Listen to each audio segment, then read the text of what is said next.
आमतौर पर हम सबके जीवन की रूपरेखा कुछ ऐसी होती है कि शिक्षा पूरी करने के बाद, नौकरी या व्यवसाय में लगने के बाद माता-पिता, रिश्तेदार, शुभचिंतक और समाज के लोग हमें सेटल होने को कहते हैं।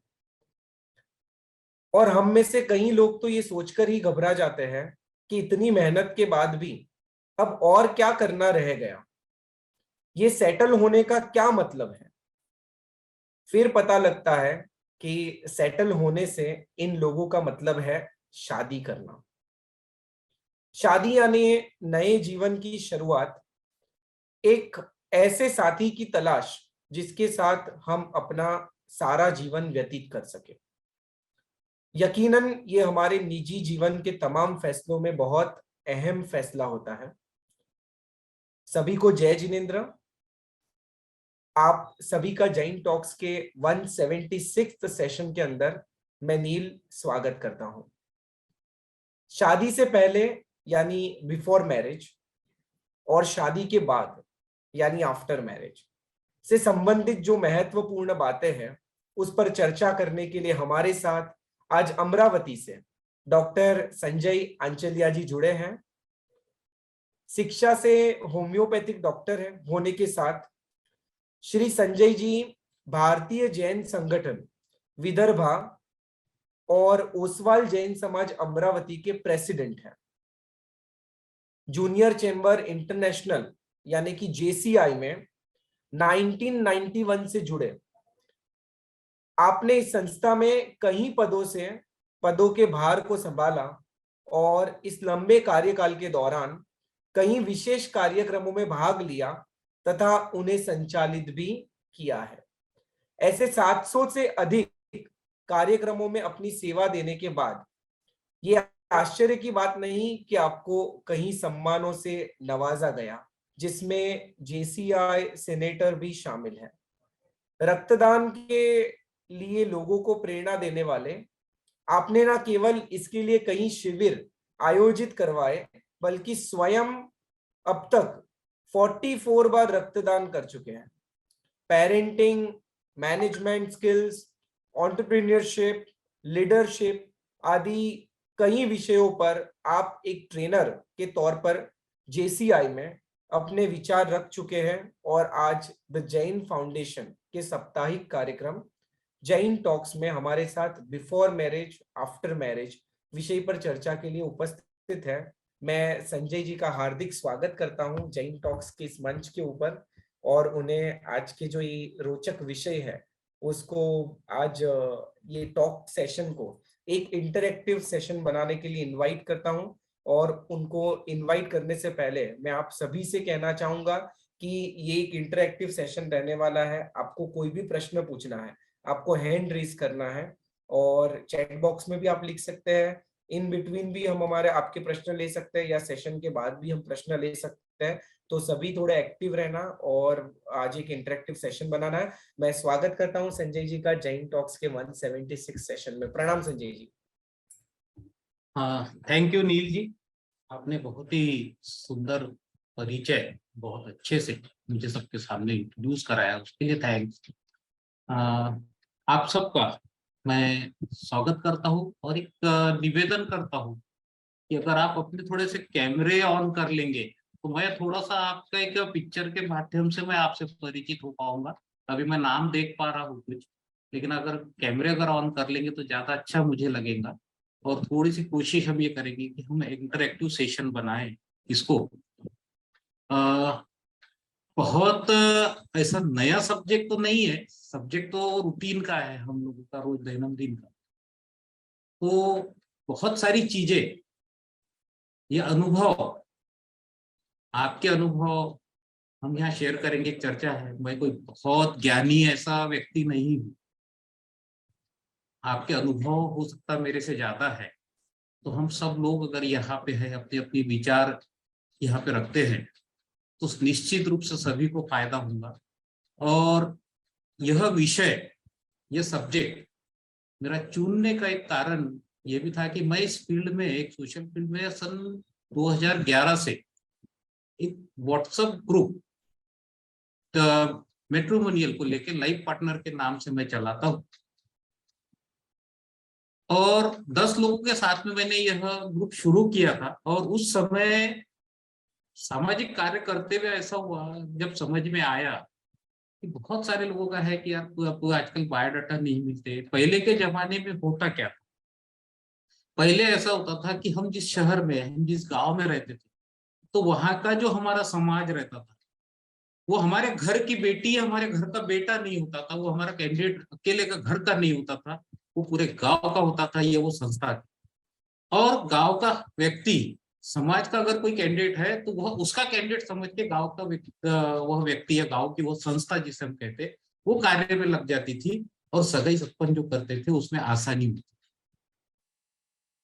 अब उसके बाद में माहौल चेंज हुआ, और आज हमको इस विषय पे हमको बात करने की नौबत आई, इसके ऊपर विषय सेमिनार करने की नौबत आई कि भाई क्या विवाह विवाह पहले भी होते थे, विवाह आज भी होते हैं, लेकिन पहले के तुलना में आज क्या विवाह करने में, विवाह जमने में क्या परेशानियां होती है, तय होने में, रिश्ते तय होने में परेशानियां होती है क्या, और होती है तो वो कौन सी परेशानियां हैं, कौन सी समस्या है।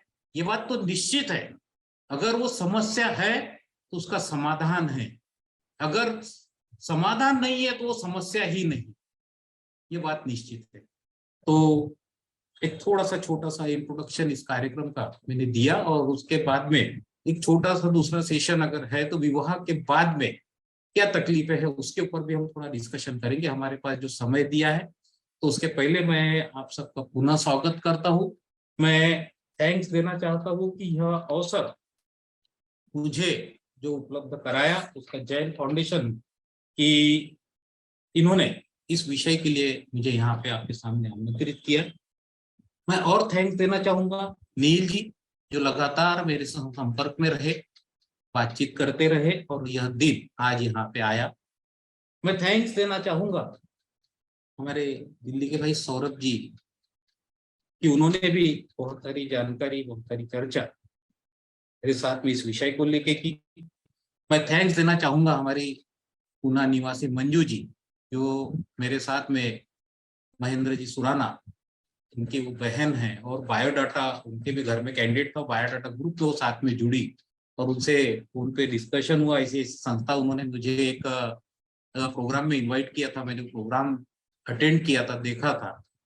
ऐसे मंजू जी हमारी चोपड़ा पुणे की, उनका मैं थैंक्स अदा करना चाहूंगा, उनका अभिनंदन करना चाहूंगा। महेंद्र भाई सुराना जो मेरे मार्गदर्शक है यवतमाल के, उनका भी मैं यहाँ पे अभिनंदन करना चाहता हूँ। मुझे जो इस लायक बनाया उसमें जेसीआई ऑर्गेनाइजेशन, भारतीय जैन संगठना, और आज मैं जो अमरावती इस शहर का ओसवाल समाज का मैं यहाँ पे प्रेसिडेंट हूँ, यह समाज ने मुझे इस योग्य बनाया। भगवान ने, प्रभु ने, जिस पे भी हम आस्था रखते हैं, ऐसे प्रभु ने यह सृष्टि का निर्माण किया, बहुत सारे जीव बनाए, और इन जीवों में सबसे जो अच्छे जीव है, अच्छे लोग हैं, सुंदर सुंदर चेहरे हैं, वो सब सुंदर लोग, अच्छे लोग, वो आज इस हमारे जैन फाउंडेशन के प्लेटफॉर्म पे यहाँ पे उपस्थित है। मैं आप सबका अभिनंदन करता हूँ, आपको प्रणाम करता हूँ, और यह कार्यक्रम में चालू करने की आपसे आज्ञा लेता हूँ। मेरा पहला प्रश्न, आपने थोड़ा सा अगर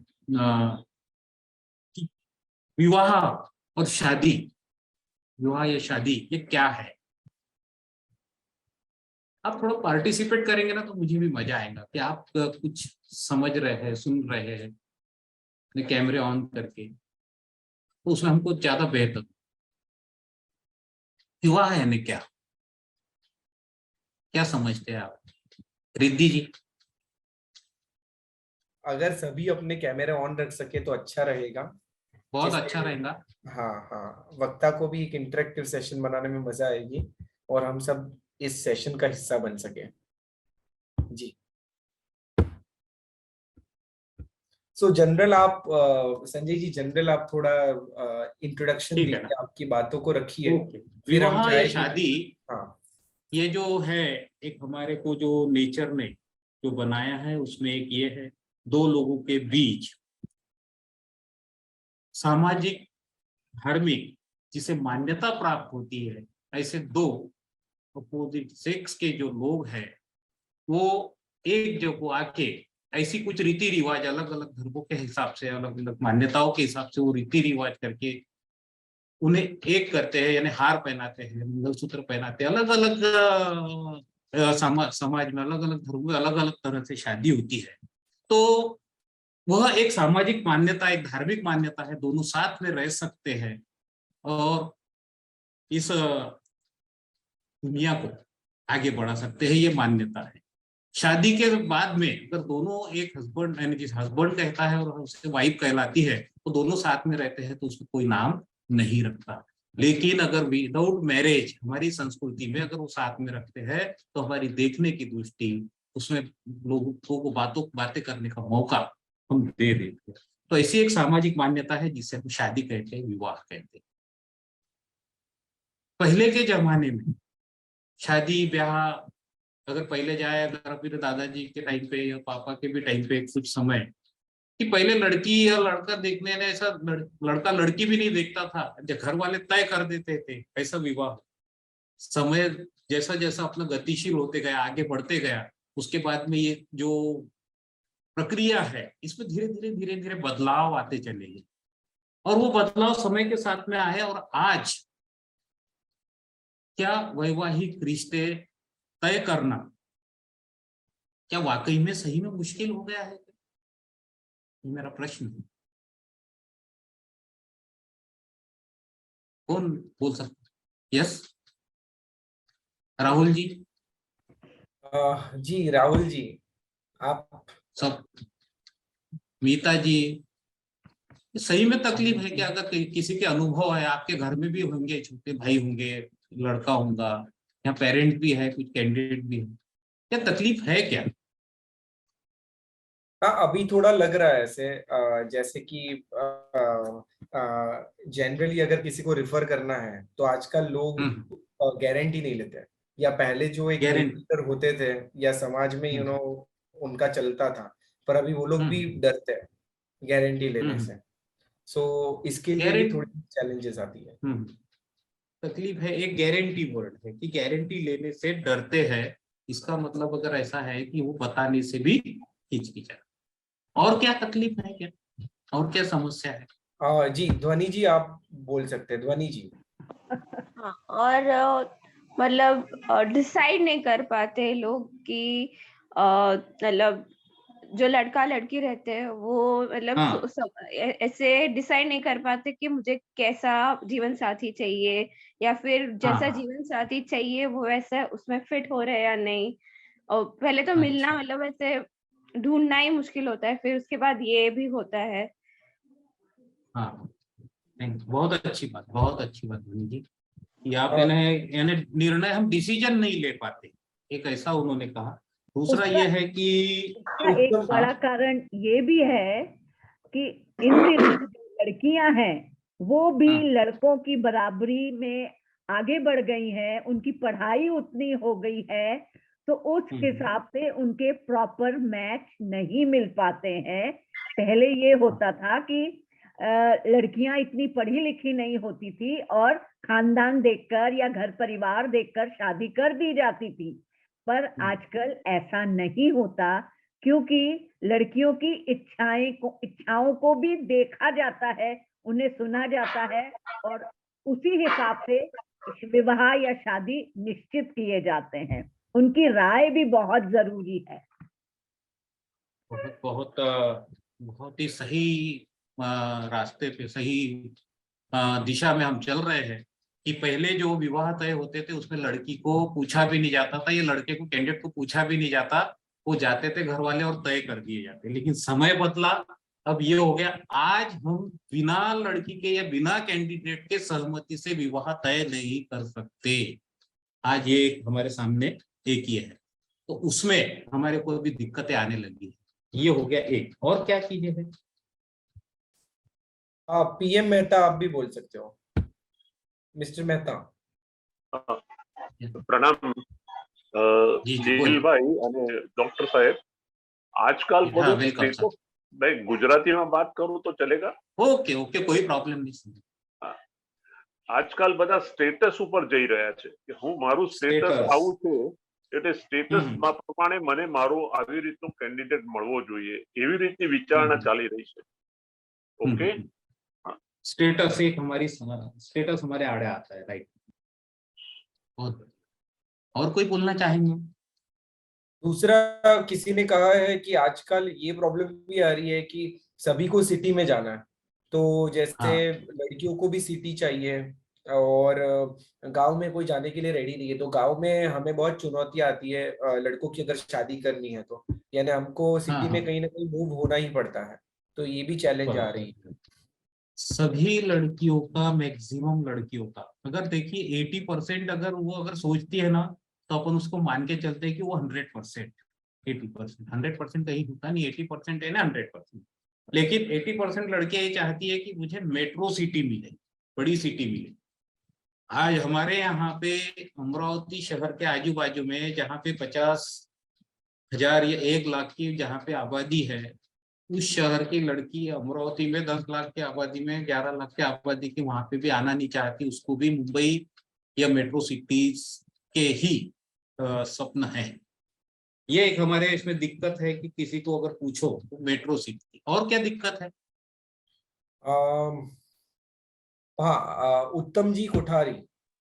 हाँ, जय जिनेंद्र, नील भाई, जय जिनेंद्र। डॉक्टर साहब, मेरा तजुर्बा ये हो रहा है कि देखिए, मैं रहता हूँ भारत के एक कोने में, असम में। जी। जब मैट्रिमोनी साइट से कुछ रिश्ता आता है तो मैं जी। उनसे संपर्क जब करता हूँ तो पेरेंट्स का एक क्वेश्चन मार्क रहता है बड़ा कि असम बहुत दूर है। दूर है। आज के गति में मुझे समझ में नहीं आ रहा है कि असम क्या दूर है। आप दुबई, अमेरिका चले जाते हो 8 घंटा, 3 घंटा, गुवाहाटी 3 घंटा लगता पूना से, तो ये सब उत्तर मिलता है। और अवॉइड करने का टेंडेंसी रहता है कि आपको उत्तर नहीं देते टाइमली, हाँ ना जो भी हो वो उनके ऊपर में है। अगर पसंद है तो आगे बढ़ते हैं, लड़का लड़की मुलाकात करते हैं, बातचीत करते हैं, वो तो चैप्टर आते ही नहीं है, वही खत्म हो जाता है। एक डिस्टेंस की समस्या है, डिस्टेंस के बारे में लोग मैंने ये करते हैं, राइट। जी। और सोनल जी आप बता सकते हैं, सोनल जी आप तो मेरा सिंपल से एक ही सोच है कि लड़कियों में जैसे एक्सपेक्टेशंस बढ़ गया है, वैसे लड़की वालों की तरफ से और लड़के वालों की तरफ से पेरेंट्स का भी एक्सपेक्टेशंस बढ़ गया। तो ज्यादा एक्सपेक्टेशंस करने से क्या होता है कि रिश्ता मतलब बन नहीं पाता है। पहले में क्या होता था, ज्यादा एक्सपेक्टेशंस नहीं रहता था, फिर भी लॉन्ग लास्टिंग लाइफ रहती थी। लेकिन आज जब एक्सपेक्टेशंस हो रही है और वो शादी के बाद में, जैसे आपने बताया बिफोर मैरिज और आफ्टर मैरिज, वो एक्सपेक्टेशंस फुलफिल नहीं होती है कहीं ना कहीं, तो फिर वो लॉन्ग लास्टिंग नहीं रहती है। ये मेरा सोच है। एक्सपेक्टेशन कुछ ज्यादा हाई हो गई है, उसके वजह से अपने शादी के रिश्ते तय होने में दिक्कतें आती है। और कुछ? और अभी जितने लोगों ने बोल लिए उसके अलावा और कोई पॉइंट जिसमें और दिक्कत आती है? हर्षित जी आप आप ले सकते हैं। आज बहुत सारे जो रिश्ते हैं वो मनी बेस पर ज्यादा लेते हैं, रिलेशन बेस पर नहीं लेते हैं।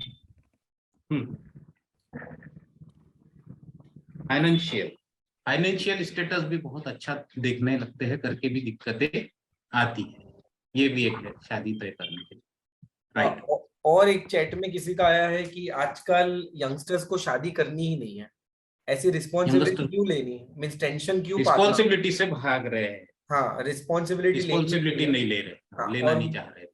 हाँ, और बिना शादी भी अगर हम हमारा जीवन व्यतीत कर सकते हैं तो शादी करने की जरूरत ही क्यों है, ये भी काफी लोगों की सोच है। बराबर है, वो भी एक है, रिस्पॉन्सिबिलिटी लेने से डरते हैं वो इसी। जी। और किसी को शेयर करना तो आप हैंड रेज करिए। Individual of family. Riddhi ji Bohra. हाँ, हाँ, रिद्धि जी बोहरा अनम्यूट करिए। जय जिनेन्द्र, मैं चेन्नई से हूँ। मेरी जी लड़की बोलिए। मेरी लड़की एमकॉम करके 5-7 साल से एनजीओ का और हॉस्पिटल सब डेवलप कर रही है। और उसके लिए मैं लड़का देखने जाती हूँ तो बोलते हैं आपकी लड़की इतनी मोटी है, उसको क्या हम कैसे करेंगे करके। तो लड़का कितना भी मोटा हो उसकी दिक्कत नहीं है, लड़की की मोटेपन की उनको प्रॉब्लम होती है। अच्छा, लुकिंग वगैरह आगे वाला As a चाहे कुछ भी person. हो ना हो उसकी कोई चिंता नहीं है उनको। मैंने अभी तक उसके लिए कम से कम 40 लड़के देखे हैं। अच्छा, मैंने आपको भी आज परसों व्हाट्सएप किया था मेरे लड़की के लिए। क्या नाम बोले आपने? आजकल ये समस्या हो गई है कि बस लड़की फैशनेबल चाहिए, मॉडर्न चाहिए, सब चीज चाहिए। राइट। लुकिंग मॉडर्न को तो कोई लड़की घरेलू रहती है, कोई लड़की मॉडर्न रहती है, किसी को बाहर जाना पसंद है, किसी को नहीं पसंद है। कोई नहीं लड़का पसंद। बोलता है कि नहीं आप तो इतने मॉडर्न नहीं हो, आप तो घरेलू लड़की हो। अगर घरेलू लड़की होती है तो इसमें क्या प्रॉब्लम है, समझ में नहीं आता है लड़कों के लिए। देखिए, बहुत सारे पॉइंट्स आ गए हैं और इसके अलावा किसी के पास और कोई है नया? हाँ इसमें हाँ, से जो नहीं आया, बहुत सारे yes. पॉइंट आ रहे हैं। और एक पॉइंट आया हाँ। है कि आजकल ज्यादा धार्मिक होने से भी रिश्ते नहीं हो रहे।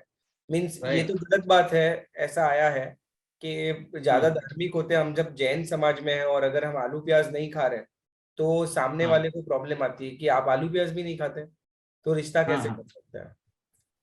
तो ये भी प्रॉब्लम आ रहा है। हाँ, राइट, है ना, ये प्रॉब्लम है। एज ए मैं इस फील्ड में जब काम कर रहा हूँ ना, तो मुझे सप्ताह में ऐसा है कि 2-3 ऐसे फोन तो आ ही जाते हैं अपने समाज बंधुओं के कि भैया यार ऐसा ऐसा प्रॉब्लम चल रहा है। और ये जो आप लोगों ने हमारे अभी सबके सामने जो रखे हैं, सेम उनसे भी जब मैं पूछता हूँ ना तो यही प्रॉब्लम आते हैं। और मैंने भी जो मेरे पास जो मैंने निकाले हैं, जो मैं सुनता हूँ, मैंने देखा, अनुभव किया है, वो सब लगभग यही प्रॉब्लम है। ऐसे ही हमारे पास नहीं है कुछ। मैं एक बहुत मान लो साधारण परिवार है जिसके पास 2 रूम का मकान हो, या हो सकता है कि छत स्लैब के भी ना हो, लेकिन उस कैंडिडेट के भी सपने महल के हैं, ऐसा भी है। दूसरा एक आया है कि बहुत बड़ी बड़ी फैमिली भी आजकल लोगों को नहीं चाहिए। हाँ, बड़ी फैमिली ये कि शादी होने में दिक्कत है, राइट। हाँ, अगर बड़ी फैमिली बहुत ज्यादा नलंदे वगैरह हैं तो वहां शादी नहीं करना है ऐसे। हाँ, अभी कैसा बस मैं और मेरा हस्बैंड और ज्यादा से ज्यादा मेरे बच्चे, ये थोड़ा सोचने के लिए थोड़ा सा ये मेट्रो में थोड़ा सा चालू हो गया है। और कुछ सिटी में तो ऐसा है कि वहां पे जैसे मुंबई ये बहुत बड़ी सिटी है, ये है, आने जाने में दिक्कतें है। तो वहां तो ऐसा होता है कि जैसे कुछ उदाहरण ऐसे देखे हैं कि माँ बाप भी वहां रह रहे, उसी शहर पे रह रहे, लेकिन वो अलग रह रहे हैं, बच्चा अलग रह रहा है। हम सप्ताह में एक आध बार एक दिन मिल लेंगे, एक दिन रह लेंगे साथ में। इस टाइप से भी ये कल्चर भी चालू है। और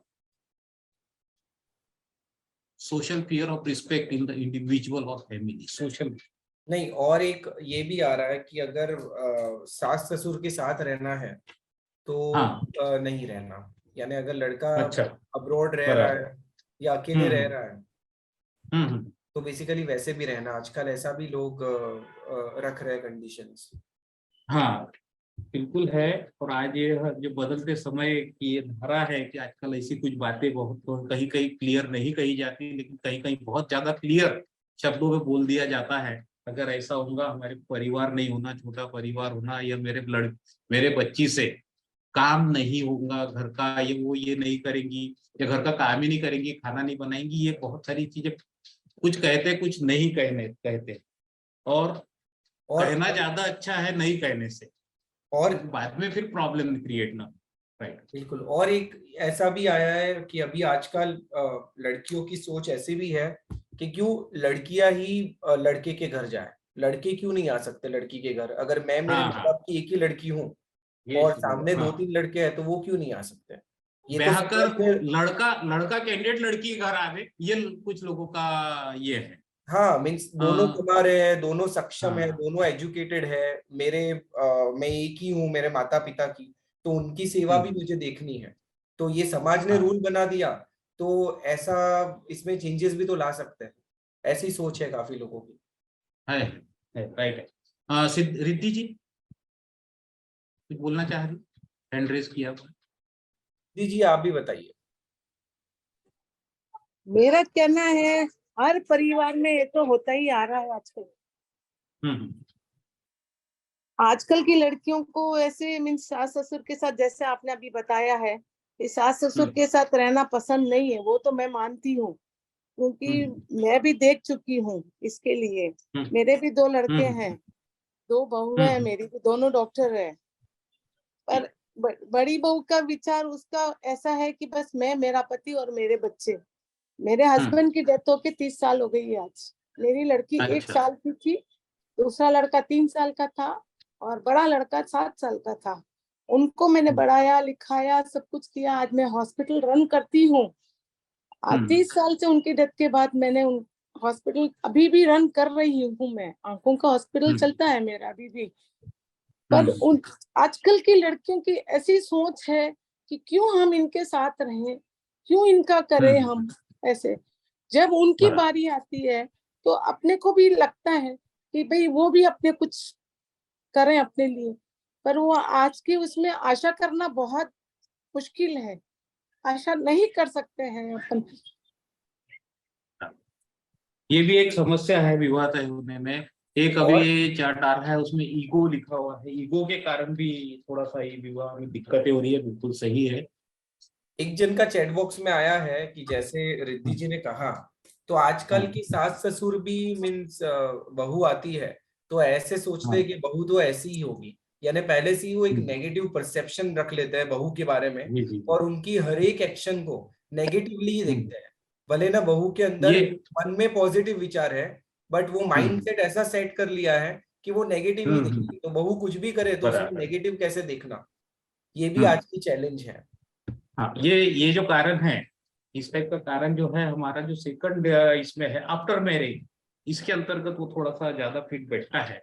तो बहुत सारे ये आए हैं और बहुत सारे होंगे अभी आपके जहन में, लेकिन आज हमारे पास समय की सीमा है। लेकिन और अगर आपके ध्यान में है तो फटाफट अगर पूरा पॉइंट अगर बोल देवे तो ज्यादा अच्छा है। तो हम कैसे ओवरकम कर सकते हैं। अब ये तो निश्चित है कि ये समस्या है, इसके वजह से शादी में दिक्कतें हमको आ रही है, ये बात पक्का है 100%। और इसके समाधान भी है। क्यों ऐसा हो रहा है, क्या कारण समझते हैं आप इसके पीछे, ऐसा क्यों हो रहा? ये माँ बाप का शय जाता है बच्चों को। लड़कियों को आजकल माँ उनकी इतनी शय देती है कि बस वो शय के कारण ही ये होता जा रहा है इस संसार में अभी। देन आफ्टर मैरिज, ये आफ्टर मैरिज की बात है। हाँ, मैं ये शादी में दिक्कतें ये जो आ रही है, शादी तय होने के पहले, ये क्यों? इसमें कोई कैंडिडेट है क्या अपने साथ में? कोई लड़का लड़की कैंडिडेट है क्या? मेरी लड़की का नाम ही रिद्धि है। मेरी लड़की का नाम रिद्धि है, मेरा नाम कुशल है। मैं उसके आईडी से कर रही हूँ। उस पे अच्छा।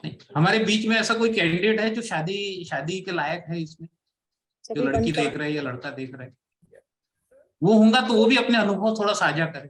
नहीं, वो कोई आते नहीं है ऐसे चलो कोई बात नहीं है, कोई बात नहीं है। तो ये समस्या शादी के रिश्ते तय होने में क्या ये समस्या हमने देख ली, ये क्यों आ रही है, कौन रिस्पॉन्सिबल है इसके लिए, कौन रिस्पॉन्सिबल? अभी आप ही बताइए थोड़ा समाधान इसका। प्रश्न तो सबके आगे बहुत सारे। तो इसके लिए अभी मैं एक बात आपको करता हूँ, ये समस्या, अब इसके हल मैं बताने जा रहा हूँ इसको हम कैसा ओवरकम कर सकते हैं। एक जो अपना दूसरा पार्ट है आफ्टर मैरिज, तो उसमें जो आज के समय में जो चीजें हो रही है, या संबंध विच्छेद हो रहे हैं, एक दूसरे से पट नहीं रही है, उसके पीछे का एक और कारण वो भी है, और इसके साथ में भी है कि हम क्या अपने कैंडिडेट से ओपन डिस्कशन करते हैं क्या। हमने अगर हमारे घर में एक कैंडिडेट है, विवाह योग्य हो गया है, जिसकी उम्र 25 हो गई है, अपना काम धंधा कर रहा है, एजुकेशन पूरा हो गया है, 25-27 साल का हो गया है, अब हम उसकी शादी करना है, तो क्या हम सबसे पहले क्या काम करते हैं? कि डायरेक्ट हम उसका बायोडाटा निकाल के भेजते हैं, ये करते हैं, यही है ना प्रोसीजर। तो सबसे पहले हमने जो करना चाहिए कि हमने अपने कैंडिडेट के साथ उसके साथ में बैठ के क्वालिटी टाइम के समय, जब लोग का दो आपका मूड एज ए पेरेंट्स का एज ए कैंडिडेट का दोनों का मूड अच्छा हो, मेंटली फ्रेश हो, और घर में जब हम उनसे बात कर रहे हैं तो उस समय हमारे घर के बाकी के टीवी, मोबाइल, ये सब चीजें हम बंद करके क्या उसके साथ पूरी तरह से उसके साथ होते हैं, क्या उसके साथ डिस्कशन करते हैं। क्या एक बच्चे का हम बायोडाटा बनाने जा रहे हैं, उसकी शादी करना है, ये हम लोगों को बोलते हैं, लेकिन हमारे बच्चे को पूछते क्या, बेटा तो इसको शादी करना। सबसे पहले हमने उससे पूछना चाहिए, उससे ये पूछना चाहिए कि कहीं उसके मन में कोई लड़की ने जगह तो नहीं बनाई हुई है, इस रिलेशनशिप में तो नहीं है जो आपने उसके साथ छुपाया है। ये हम उसके साथ डिस्कशन करते हैं क्या, और यह डिस्कशन वही व्यक्ति करेगा जिसके पेरेंट्स के और कैंडिडेट के बेटे के या बेटी के आपसी जो रिलेशन है वो एकदम फ्रेंडली अगर है, तो वही व्यक्ति ये ओपन डिस्कशन उसके साथ में करे। मत निकालिए पहले बायोडाटा, मत किसी को बोलिए कि आपको ये मेरा लड़का है इसकी शादी करना है। पहले अपने बच्चे से पूछिए, बेटा हम सोच रहे तेरी शादी करने, उम्र हो गई, तू क्या सोचता है। हम अपने कैंडिडेट से पूछे, अगर उसके तो यह हो गई हम 25, 26, 27 साल के जब लड़का होता है, लेकिन यह जो पूरी जो समस्याएं जो निर्माण हुई है, कहीं ना कहीं इसके लिए हम भी जिम्मेदार है कि हमारे घर का माहौल, हमारे संस्कार, हमारी वहां की संस्कृति, हमारे घर का इन्वायरमेंट उतना फ्रेंडली नहीं है। या हम उससे जो बात कर रहे हैं वो सीधा 27 साल में कर रहे हैं। क्या हमने उस बच्चे को जब से उसको समझने लगा अच्छा और बुरा, 14-15 साल का जब बच्चा हुआ, क्या उसके साथ में हमने फ्रेंडली माहौल बनाया? क्या हमारा उसके साथ में कम्युनिकेशन फ्रेंडली रहा कि हम उसके साथ में जो बातें पूरा डिस्कशन हम कर सकते हैं? ऐसी कुछ बातें हैं जो हम अपने माँ बाप से करने को हिचकिचाते हैं, लेकिन अपने दोस्त से करते हैं, तो क्या हम उसके दोस्त बन सकते हैं? क्या बेटा हमारा दोस्त है क्या, या बेटी हमारी दोस्त है क्या? कुछ बेटी हमारे से छुपा रही है क्या, ये बेटा हमारा कुछ हमसे छुपा रहा है क्या? ये क्यों होता है? ये होता उसके लिए है, एक तो पेरेंट्स का, अगर हमारे बेटे या हमारे कैंडिडेट जो है उनके ऊपर कोई तो भी टेरर अगर है क्या, उनके ऊपर कोई दबाव है क्या कि वो अपने मन की बात आपके बाप से कहना नहीं चाहता है। ऐसे हमारे बच्चे जो है 15 साल के, 13, 14, 15 साल की, अगर हमारी बेटी है, बेटा है, उसके दिल में, उसके मन में ऐसे कई प्रश्न उस समय होते हैं जब वह, मेडिकल साइंस ये कहता है कि जब बच्चे उम्र में जब 13-14 साल के हो जाते, 12-13 साल, 13 से 14-15 साल की जो एज है, वो एज में फिजिकली रूप से बहुत जल्दी बच्चे बढ़ते हैं। उसकी ग्रोथ फिजिकली 80% होती है ये एज में, और मेंटल ग्रोथ जो है वो 20% होती है, उसकी 100% नहीं होती। जितनी फिजिकल ग्रोथ है वो मेंटल ग्रोथ उसकी नहीं होती, ये मेडिकल साइंस बोलता है। लेकिन जब बच्चा 15-16 साल, 17 साल का हो जाता है, उसके बाद में उसकी मेंटल ग्रोथ होती है। हमको अगर कोई ये उम्र में अगर बहुत दिनों से हमारे अगर रिश्तेदार हमको अगर मिले और बच्चे को बोलते अरे यार इतना बड़ा, इतना अपना बच्चा इतना बड़ा कैसा हो गया, एकदम ही बढ़ गया, लेकिन ये उसको कारण है मेडिकल साइंस। हम क्या सोचते हैं, बच्चा बड़ा हो गया, उसके साथ में हमारा बिहेवियर जो है वो फ्रेंडली नहीं होता। उस समय उस बच्चे को या हमारी जो बेटी है उसको बहुत सारी चीजें ऐसी है, वो फिजिकली बड़ी लेकिन मेंटली डेवलपमेंट नहीं होने की वजह से उसके अंदर बहुत सारे प्रश्न, उसके उत्तर वो ढूंढते रहती है, वो अपने आप से पूछते रहती है, लेकिन नहीं मिलते। ऐसे समय वह बेटी या वह बच्चा आपके पास आके बैठता है, आपसे कुछ बात करने की कोशिश करता है, लेकिन आप शायद हो सकता अच्छे पेरेंट्स है, वो तो उसकी बात समझ लेते, वो समझ लेते हैं मेरे पास बार बार आ रहा है, मेरे से कुछ बात करने की कोशिश कर रही, मेरे पास आके बैठ रही है, लेकिन कोई लोग नहीं समझ पाते, उसके अंदर आपके प्रति कहीं तो भी टेरर है या डर बैठा है। मैं कहूंगी तो मम्मी नाराज नहीं होंगी क्या, मैं कहूंगी तो पापा नाराज होंगे क्या, तो मैं कैसा, ऐसे समय वह बच्ची कहीं और जाके अपने फ्रेंड के पास बात करने की कोशिश करती है, उसके प्रश्न ढूंढने की कोशिश करती है। ये सिचुएशन में, ऐसे स्थिति में अगर उसको उस इन्वायरमेंट में अच्छे लोग मिल गए, आपके जैसे सभ्य लोग मिल गए, उसके बात को समझेंगे, उसको सही गाइडेंस करेंगे। कुछ लोग, सब वैसे नहीं होते, अपवाद हर एक जगह है, और उसमें अगर अपवाद वाला व्यक्ति मिल गया तो उसको उस समय सांत्वना देगा, उसके हाथ रखेगा, कुछ उसके मन की बात करेगा वो जाती, और कई लोग गलत फायदा उसका ले भी सकते। तो वह बच्ची हमारे घर में इन्वायरमेंट ऐसा बनाए, वो 25 और 27 साल की उम्र में नहीं, जब बच्चा 8-9 साल के जब समझ में उसको लग जाता है तब से ही।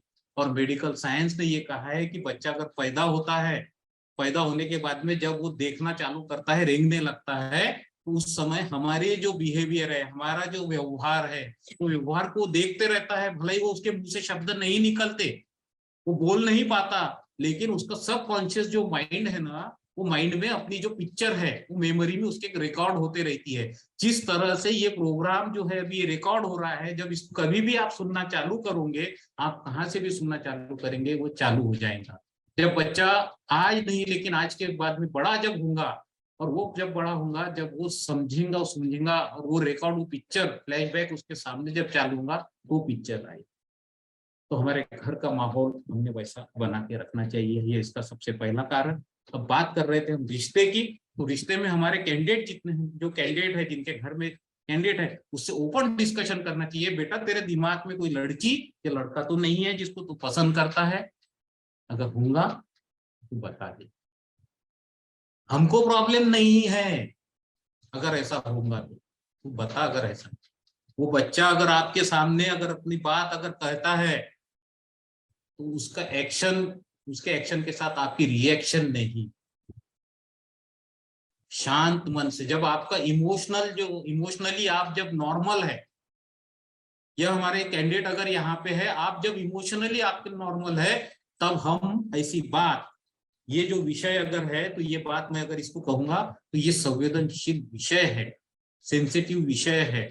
ये विषय को बात करते समय मेंटल स्टेटस हमारा नॉर्मल होना चाहिए, ना कि हम बहुत ज्यादा अगर खुश है, हम बहुत ज्यादा अगर दुखी है, बहुत ज्यादा क्रोधित है, ऐसे समय हमने ये बात नहीं करना चाहिए। तो बाकायदा अपने कैंडिडेट को अच्छे से बैठाओ, उसके सर पे हाथ फेरो, कंधे पे हाथ फेरो, बेटा हम तेरी शादी करने का सोच रहे हैं, और है कि ऐसा कुछ, अगर तेरे क्या विचार है, तू क्या सोचता है, ये हमें ओपन डिस्कशन उसके साथ में करना चाहिए। उसके बाद में सेकंड है, अगर उसने बोल दिया नहीं मम्मी मेरा कोई नहीं है, आप जो देखेंगे वो मैं चलेगा, आप देखिए हम अरेंज मैरिज करेंगे, अगर ऐसा कुछ होता तो मैं आपको बता देती, लेकिन वैसा कुछ है नहीं, तो आप लड़का देखिए। तो ऐसे समय क्या हम हमारे बेटी या हमारे कैंडिडेट को, हमारे लड़के को हम पूछते हैं क्या कि बेटा तेरे को कैसी लड़की चाहिए, या बेटा तेरे को कैसा लड़का चाहिए, क्या अपेक्षा करती है, क्या सोचती है? ये अपेक्षाएं हम अपने कैंडिडेट को पूछते हैं क्या? बहुत से घरों में नहीं पूछी जाती, बहुत से घरों में पूछा जाता। क्या फैमिली के जो मेंबर है, जो डिसीजन मेकर है, क्योंकि हमारा जो कैंडिडेट है उसको उतना अनुभव नहीं होता, तो ऐसे समय क्या हम उस डिसीजन में फैमिली मेंबर को इन्वॉल्व करते हैं क्या? फैमिली मेंबर इन्वॉल्व होते हैं तो फैमिली मेंबर का इन्वॉल्वमेंट की हद क्या है, उसकी सीमा क्या है, यह भी हमने समझना चाहिए, सोचना चाहिए। हम अपने कैंडिडेट को बेटा ये ऐसा ऐसा है, तुम जो कह रहे हैं वो तो है, अच्छा है, मैंने सुना, वो मैं भी समझ रहा, अगर इसके उपरांत अगर ये सोचा, अगर इसको अगर ऐसा, अगर इसके जगह ये ऐसा रहता, ठीक है। अगर लड़की अगर पढ़ी लिखी, या एक आध दिन छोड़ दिया, मेरे को पढ़ी लिखी चाहिए लड़की, या जॉब करने वाली लड़की चाहिए, ऐसा। अब पढ़ी लिखी लड़की है लेकिन जॉब नहीं कर रही है, वो कुछ अगर अपने घर से कुछ करना चाहती है, वो कुछ बिजनेस एंटरप्रेन्योर बनना चाहती है, तो क्या हम उसको नहीं कर सकते क्या? इसके लिए हमने थोड़ा अपना ऑप्शन खुला रखना चाहिए। बेटा ये ऐसा मेरा मत है, आखिरी में डिसीजन तुमको, फाइनल डिसीजन क्या होगा वो आपका ही होगा, लेकिन ऐसा मेरा मत। तो हमारे फैमिली मेंबर की जिम्मेदारी क्या बनती है कि ना हम उसको थोपे अपना, हम उसको कन्विंस करने की कोशिश करें। एक तो उससे हम कन्विंस हो जाए, नहीं तो हम उसको अपनी बातों से कन्विंस करें।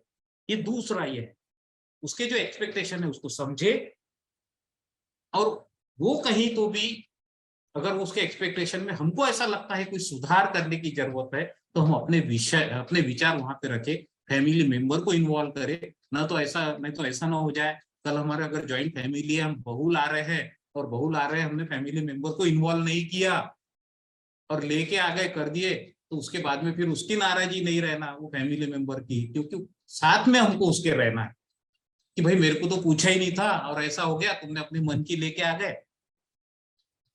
तो ये चीज है, तो ये ध्यान रखना जरूरी है।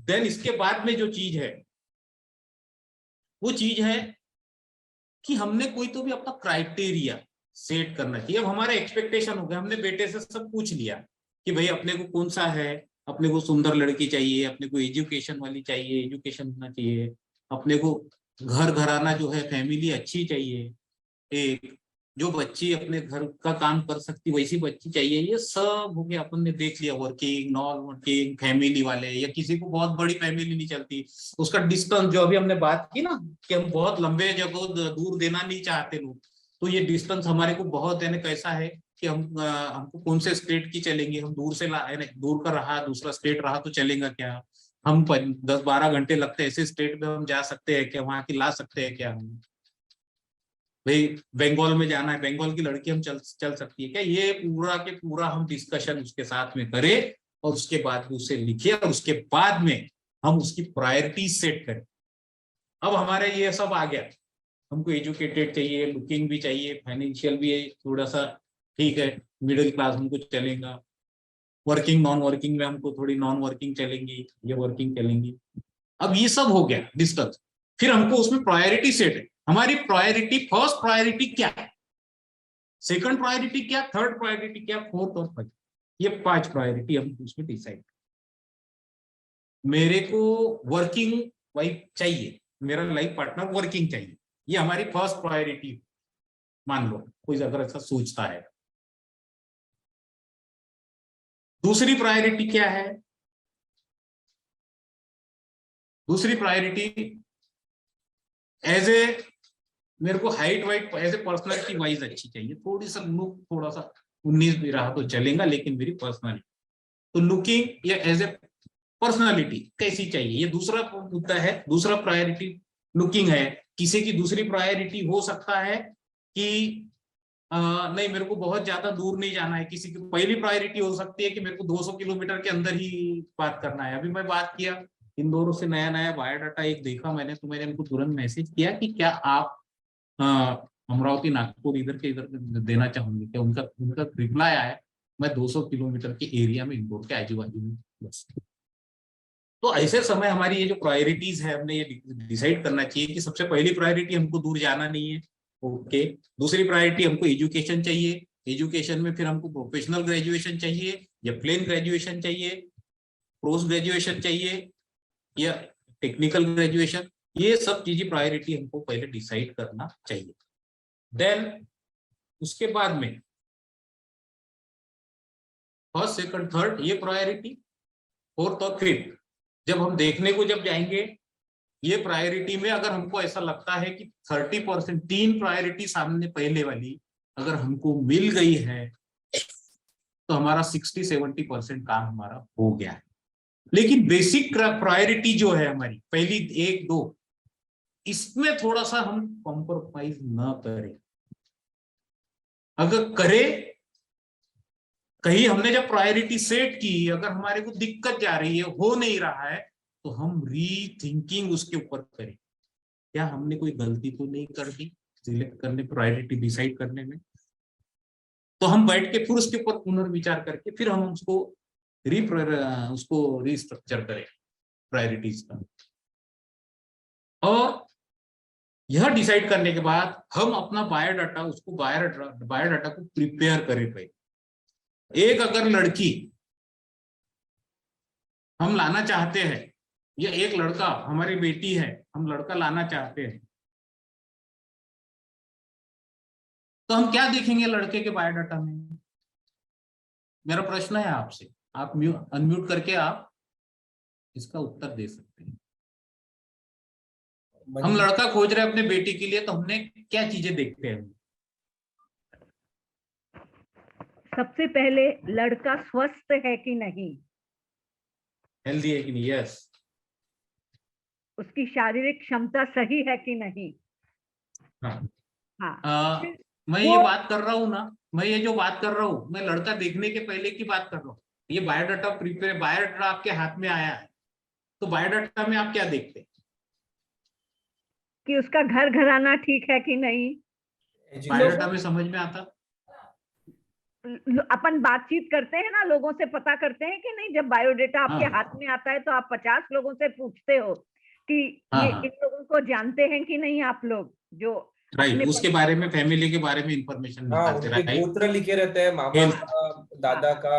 वो बहुत जरूरी है कि अपन पूछते हैं। प्राइमरी तो हम ये देखते हैं कि उसकी पहले बर्थ डेट, गोत्र, एजुकेशन और कुंडली अगर मैच करते हैं तो ये प्राइमरी हम देखते हैं, राइट। ये चीजें अगर हमारी हो गई है तो उसके बाद में हम ये देखते हैं कि फैमिली, उनको क्या चाहिए। हम बायोडाटा पे ही देखते हैं। अगर एक बायोडाटा, अगर हमको पोस्ट ग्रेजुएशन चाहिए और ग्रेजुएशन का बायोडाटा है, तो हम क्या करते हैं उसको पहले, अगर हमारी बेसिक प्रायोरिटी पहली है एजुकेशन, प्रोफेशनल, तो हम उसको बायोडाटा को पहले ही अलग करते हैं। तो हम शुरुआत का जो है, तो हम बायोडाटा में जो देखते हैं कि वो बायोडाटा में कौन कौन सी ऐसी चीजें होना चाहिए जो देखते हैं, लिखी होनी चाहिए। तो उसके अंदर जो है बेसिक चीजें जो है, जिसको अभी पहले जैसा नाम है, बर्थ डेट है। जो कुंडली मिलाने के लिए अगर कोई चीजें लगती है, उसमें तुम्हारा बर्थ ईयर, बर्थ का डेट रहती पूरी, उसी तरह बर्थ प्लेस रहता और बर्थ टाइम रहता, ये सब चीजें होती है। देन उसके बाद में एजुकेशन लिखा होता है। उसके बाद में जो लिखा होता है वो है ऑक्यूपेशन या प्रोफेशन। अगर कोई, बहुत सारे बायोडाटा मैंने ऐसे देखे हैं कि उसका प्रोफाइल, जो पर्सनल प्रोफाइल जो रहता है, उसके अंदर उसके एजुकेशन, उसका ऑक्यूपेशन लिखा ही नहीं होता। क्या आपके नजर में आए क्या ऐसे कोई बायोडाटा? बहुत बार आए ना। हाँ, तो क्या लिखना चाहिए कि नहीं उसमें? बिल्कुल लिखना चाहिए। कैंडिडेट के प्रोफाइल में तो होना चाहिए ना कि क्या करता करके हो। नहीं तो कोई भी अगला अपनी लड़की कैसे देगा, कैसे देगा, है ना। तो वो लिखना चाहिए। बहुत सारे लोग नहीं लिखते। ये उन लोगों के बायोडाटा में ज्यादा मिलता है नहीं लिखा हुआ, जी, जो लोग, जो बच्चे फैमिली बिजनेस में रहते हैं, ऐसे लोगों के इसमें नहीं रहता। एक दूसरा, वहां पे लिखा होता है वर्किंग है, तो वो लिखता है कि जॉब कर रहा, कहीं जॉब लिखा है, कहीं सर्विस लिखा रहता है, कहीं कंपनी का नाम लिखा रहता, लेकिन उसमें शहर का नाम ही नहीं लिखा रहता। पाया ऐसे बायोडाटा? देखे आपने? बिल्कुल देखे। मिले आपको? तो उसमें हम जब लिखते हैं तो कंपनी का नाम लिखे, वहां पे शहर का नाम लिखे, यह जरूरी है लिखना। अगर किसी को, अगर यही है कि उसको, अगर वो शहर में लड़की, मैं अमरावती में है, अमरावती अगर मैंने नहीं लिखा और लिख दिया उसमें डिलाइट कंपनी, ये मैंने लिख दिया इसमें रिलायंस कंपनी, तो फिर आपके मन में प्रश्न क्या आएगा? ये रिलायंस कहाँ है, ये कहाँ कर रहा काम, ये आएगा कि नहीं आएगा? तो ऐसे समय वहां पे उसके शहर का, जहां जॉब कर रहा है, वहां पे उसका नाम भी उसने लिखना जरूरी है, शहर का नाम। ये चीजें वहां पे लिखी होनी चाहिए। देन अगर कोई बच्चा हमारे इधर से निकल के, यानी छोटे शहर से निकल के, अगर कोई मेट्रो सिटी में जा रहा है, वहां पे पढ़ा है और वहां पे वो जॉब कर रहा है, शहर का नाम लिखा है पुणे, मुंबई, बेंगलोर, हैदराबाद, जहां पे भी हो, अगर उसके नीचे अगर कोई और क्या चीज हम अगर देखना चाहते हैं लड़की वाले, तो वो देखना चाहते हैं, अगर ये जॉब कर रहा है तो ये कमा कितना रहा है, इसको पैकेज क्या होगा। लेकिन बहुत सारे लोग लिखते नहीं है, कुछ कुछ लोग लिखना चालू किए हैं। अगर ये लिखा हुआ मिल गया तो कई बार ऐसा होता है जिसपे नहीं लिखा हुआ है, ओके ओके स्क्रॉल करते हो, बायोडाटा आगे चले जाता है, दूसरा देख ले। अगर वहां पे उसने बराबर अगर लिखा है कि मेरा पैकेज इतना इतना है, यह 12 लाख से लेके तो 14 लाख रुपए तक का मेरा पैकेज है, ये भी अगर लिखा, तो भी चलता है, लिखना चाहिए। और क्या चीजें हैं जो उसमें लिखी होनी चाहिए, जो हम नहीं लिखते? घर के बारे में कि उसके बाद हमारा अपना घर घर के है बाद, कि नहीं, किराए का घर है। हाँ, किराए का घर है। अब अगर मैं अब यहाँ पे है, एक बच्चा अमरावती का रहने वाला है, उसका पेरेंट्स अमरावती में रह रहे हैं, और वो बच्चा बेंगलोर में जॉब कर रहा है, पिछले 2 सालों से जॉब कर रहा है। उसका बायोडाटा है, शादी करने के लिए उसका बायोडाटा है, और उसमें ऑक्यूपेशन लिखा है बेंगलोर, और उसके बाद में उसकी फैमिली की डिटेल लिखी है, फैमिली के मेंबर लिखे हैं, लेकिन उसमें ये नहीं लिखा है। तो मेरा ये कहना है कि मैंने जो एक बायोडाटा का जो फॉर्मेट बनाया, उसमें मैंने लिखा था कि रेसिडेंशियल स्टेटस, वहां पे लिखा था ओन और रेंटल। अगर ये लिखते हैं तो ये भी ज्यादा अच्छा होगा, हमारे को विवाह तय होने में हमारे को थोड़ी आसानी होगी। अगर किसी को ऐसा लगता होगा कि नहीं, मुझे जो किराए के मकान में नहीं रहने वाला, ऐसा नहीं चाहिए, तो वो उसको देखेगा नहीं। और किसी को ऐसा लगता है कि नहीं, इसका घर वहां पे है, खुद का घर है, खुद का फ्लैट है, तो उसके ऊपर विचार कर सकता है, वो देखेगा। नहीं तो फिर ऐसा होता, अगर वो नहीं लिखा और वहां पे फिर यहाँ से बेंगलोर देखने को जाते, देखने के बाद मालूम पड़ता, अरे यार ये घर तो किराए का है, क्या ऐसी है, तो फिर वो फालतू जाना आना, समय उसका भी व्यर्थ, हमारा भी व्यर्थ, ये सब चीजें हो सकती है। उसके बजाय हम लिखे तो वो ज्यादा अच्छा, क्लियरिटी ज्यादा रहेगी, वो ज्यादा अच्छा, तो लिखना चाहिए।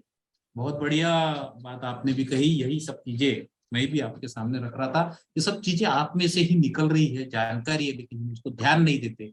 हमारे भी घर का कैंडिडेट है, हमारे भी अगर बायोडाटा देखेंगे, शायद उसमें लिखा हुआ है कि नहीं है, ये भी हो सकता कि नहीं हो, लेकिन ये बात निश्चित है कि जो हम अपेक्षा करते हैं कि सामने वाले ने ये लिखना चाहिए, तो सामने वाला भी आपसे वैसे व्यवहार की अपेक्षा करता है। ये एक हमने और ध्यान मुद्दा मैं बोलना चाहती हूँ, वो मुद्दा बिल्कुल ये है कि जैसे आप कहीं बात चलाते हैं और जी। उस लड़के या लड़की, लड़कियां तो नहीं, लड़के, तो हमारे यहाँ ये अपेक्षा रहती है, जिस तरीके का हमारा पारिवारिक ढांचा है, हम ये सोचते हैं कि जो बड़े लोग हैं वो बात करेंगे। पर अगर यदि हम ये देखें कि वो लड़का स्वयं ही हर चीज में बात करने के लिए आगे रहता है, तो इसका क्या मतलब है कि उसका परिवार से पटता नहीं है, या इस तरीके की और बातें भी मन में आती हैं। तो ये भी बहुत इम्पोर्टेंट है मेरी दृष्टि से। हाँ, बहुत है। इसमें देखिए कैसा, यानी जो आपने कहा है, बहुत अच्छी बात रखी कि किस तरह से आदमी सोचता है। कहीं कहीं अभी ऐसा है, बहुत जगह अभी भी घर हमारे हमारे एरिया में अगर देखेंगे तो कुछ लोग ऐसे हैं कि बहुत सारे, आजकल 80% मैंने ऐसा देखा है कि जो इस प्रपोजल के बारे में जो बात करते हैं ना, तो महिलाएं या लड़की की माँ बात करती है, या कैंडिडेट की माँ बात करती है। तो कुछ लोगों को वो पसंद नहीं आता, यार इनके यहाँ तो लेडीज ही बात कर रही है करके, इनके यहाँ क्या जेंट्स है नहीं क्या, ये जेंट्स बात करते नहीं क्या, इस टाइप से है ना लोगों का यह है। अगर ऐसा कहीं है, अगर लड़का बात कर रहा है, तो इसमें समझ लीजिए कभी कभी क्या होता है, मैं अभी एक बात कर रहा हूँ कि कई टेक्नोलॉजी, अभी बहुत लोग, सारे लोगों को टेक्नोलॉजी, जो जूने लोग हैं उन लोगों को टेक्नोलॉजी उतनी नहीं आती, टेक्नोलॉजी फ्रेंडली नहीं है उनको। तो फिर मैं बहुत सी बार बात करता हूँ, क्या आपके बेटे को दो ना, आप वो उससे बात कर लेंगे, वो कर देगा ना आपको। तो ये हो सकता है। तो और बेटा बात करता है तो हम कभी कभी उसको ये ना ले, ठीक है बेटा कर रहा है तो हम उससे बात करके, बेटा पापा मम्मी आपके हाँ है ना, आप उनसे वो बात नहीं कर, वो बात कर सकते क्या? हाँ बिल्कुल कर सकते, उनका नंबर मिल सकता क्या? हाँ बिल्कुल, और वो देगा ना। अगर उसके बाद में अगर उसने नहीं दिया, या कहीं पे भी उसके एटीट्यूड में कहीं हमको मालूम पड़ा, तो आप समझ सकते हैं कहीं तो भी उसके अंदर, हाँ बाप बेटे में या फैमिली में उसमें कुछ तो भी हो सकता है कि प्रॉब्लम। एक तो उस समय वो बता देगा कि नहीं नहीं, थोड़ा सा ऐसा है, मेरे से उनसे उतने ज्यादा हेल्दी रिलेशन नहीं है। तो और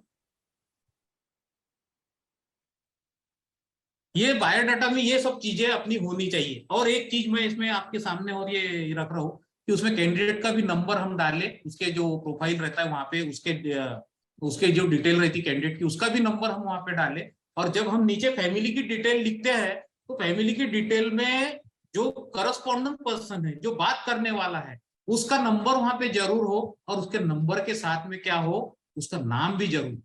एक तो उसकी जो नाम लिखा है, फादर का नाम लिखा है, वहां उसका नंबर लिख देवे, या फिर नीचे लिख रहे हैं तो उसके सामने नाम लिखे उनका। बहुत से बार ऐसे होते हैं कि 8-8, 10-10 नाम, 5-5, 7-7 नंबर उसमें डाल देते हैं। हमको समझ में नहीं आता कि हमने किससे कम्युनिकेशन करना, बात किससे करना, कौन से नंबर पे करना, किसका नंबर क्या है। तो हम बायोडाटा में डाले, अगर हम पेरेंट्स का नंबर डाल रहे हैं तो ये पापा और मम्मी, फादर मदर, ये जो भी है नाम लिख सकते हैं। नंबर डालने के साथ में उनके नाम जरूर लिखे बायोडाटा में, ये थोड़ा सा हम ध्यान रखना हमने चाहिए। Contact number, residential status, package, ये सब चीजें मैं आपसे बात करती हूँ। और कौन सी बातें हैं जो हमने ध्यान रखना चाहिए, कुछ मैं आपसे थोड़ा सा एक ये बात शेयर करना चाहता हूँ कि देखते देखते कभी कभी क्या होता है, हमारी बच्ची पढ़ी लिखी बहुत होती है और पढ़ाई लिखाई में थोड़ी उम्र जो है वो ज्यादा हो जाती है, 28-29 की हो जाती है। और कभी कभी हम फिर क्या होता है, हम देखना चालू करते हैं। देखना चालू करने के बाद में होता ऐसा है कि शायद हो सकता है 1-2 साल निकल जाते हैं, थोड़ा हम ज्यादा अच्छा देखने के चक्कर में, कि ऐसा लगता है कि अच्छा रिश्ता देखने के चक्कर में, और ऐसे स्थिति में हमारी बेटी की उम्र बढ़ जाती है। कभी कभी क्या होता है कि एक्सपेक्टेशन बहुत ज्यादा होते हैं, उसके वजह से भी थोड़ी दिक्कत होती है तय करने में, उसमें उम्र बढ़ जाती है, किसी और कारण से उम्र बढ़ जाती है। कभी कभी घर में कोई बीमारी का ये रहता माहौल, बीमारी रहती है, कोई माँ बीमार है या ऐसा, उसकी वजह से हम नहीं देख पाते, उसमें देरी हो जाती। देरी होने के जितने भी अनेकों कारण हैं, लेकिन उन कारणों की वजह से अगर देरी हुई, लेकिन एक बात ध्यान रखें, एज ए पेरेंट्स मैं आपसे ये विनती करता हूँ कि हमारे कैंडिडेट को कभी भी ऐसे समय पे कोसे नहीं कि तेरे एक्सपेक्टेशन ही बहुत है, अब क्या तू बुढ़ापे में शादी करेंगी क्या, तेरे बहुत ही ज्यादा ये है, तेरे को कौन लेके जाएगा, तू दिखने में कैसी है, तेरा कलर ही उतना साफ नहीं है, तेरा नाक ही ऐसा है, तू ये सब इतना है। ये कभी भी हम उसको साथ में इस तरह का व्यवहार न करें, उसके साथ इस तरह का बिहेवियर न रखें। वो ऐसे स्थिति में वो समय उसकी मेंटल स्टेटस जो है, उसकी शादी नहीं होना, उम्र बढ़ जाना, वो उसके बारे में क्या हमको परेशानी होती है, क्या उसको नहीं होती, क्या उसको भी परेशानी होती है। लेकिन ऐसे समय एज ए पेरेंट्स अगर हम उसके साथ में खड़े नहीं रहेंगे तो कौन खड़े रहेंगे। कभी भी हमारे यहाँ जो मेहमान आते हैं, हमारे रिलेटिव्स आते हैं, हमारे सबके सामने कभी भी हमने उसको लोगों के सामने ये चीजें हमने नहीं करना चाहिए। हाँ, अगर हम बात करना चाहिए, उसकी गलती बताना है, उसको पॉइंट आउट करवाना है, तो हम उसके साथ में अकेले में बात करें, बेटा तो अगर ऐसा थोड़ा थोड़ा सा अगर हम ये सोचे ना, तो हमारा थोड़ा सा हमको ऑप्शन ज्यादा मिल सकते हैं, थोड़ा सा ये करें। कभी कभी ऐसा होता है कि लड़की अगर हमारा पैकेज, लड़की का पैकेज 25 लाख का है और लड़के का पैकेज उतना नहीं मिल रहा, पैकेज ज्यादा देखने के चक्कर में हम उम्र बढ़ जाती है। तो ये कहाँ है, हम तो लड़की के अपने सुख चाहते हैं लड़की के लिए, एक हमारे को घर चलाने के लिए हमारे को कितना पैसा है, शादी का पैकेज का और उसके लड़की के पैकेज का अगर ज्यादा है और लड़के का पैकेज कम है, तो ये इसमें कोई ये थोड़ी है कि भाई उसकी शादी नहीं हो सकती, ये कोई उसका गोत्र थोड़ी है ये पैकेज। अपने को घर चलाने के लिए अपनी आवश्यकताएं अगर पूरी होती है, तो लड़के का अगर थोड़ा कम रहा तो हम करो ना। लड़के का सिर्फ खानदान देखो, लड़के का कैरेक्टर देखो, लड़का अच्छा है क्या, स्वभाव से अच्छा है क्या, ये देखो। पैकेज कम रहा तो चलेगा ना, उसका तो हम लड़की आजीवन सुखी रहे। और आज लड़का अगर प्रोफेशन में है तो कल उसका बढ़ेगा ना पैकेज। हम ये देखें, अगर घर का घर है, खानदान अच्छा है, थोड़ा सा ये है तो हम थोड़ा कॉम्प्रोमाइज करें ना। एजुकेशन में चलो ठीक है, हमारी बेटी प्रोफेशनल ग्रेजुएट है, हमारा जो अगर वो लड़का है अच्छा इंडस्ट्रियलिस्ट है, लेकिन ग्रेजुएट प्रोफेशनल ग्रेजुएट नहीं है, वो प्लेन ग्रेजुएट है, सोच सकते हैं उसके रिश्ते के बारे में। बढ़िया बंगला है, घर में गाड़ी है, कार है, फाइनेंशियल स्टेटस अच्छा है, सोशल है, सोच सकते हैं, क्यों नहीं सोच। तो ये कहाँ पे है कि हमारी लड़की 25 लाख कमाती तो लड़का 25 के ऊपर वाला लगेगा। ये हम बैरियर जितने हम डालेंगे ना, उतनी तकलीफें ज्यादा होंगी। जितने हम बैरियर्स कम करेंगे, जितने हम एडजस्टमेंट करेंगे, हमको अच्छा रिश्ता, समय से हमारी बच्चों की शादी हो सकती है। यह थोड़ा हमने ध्यान रखें।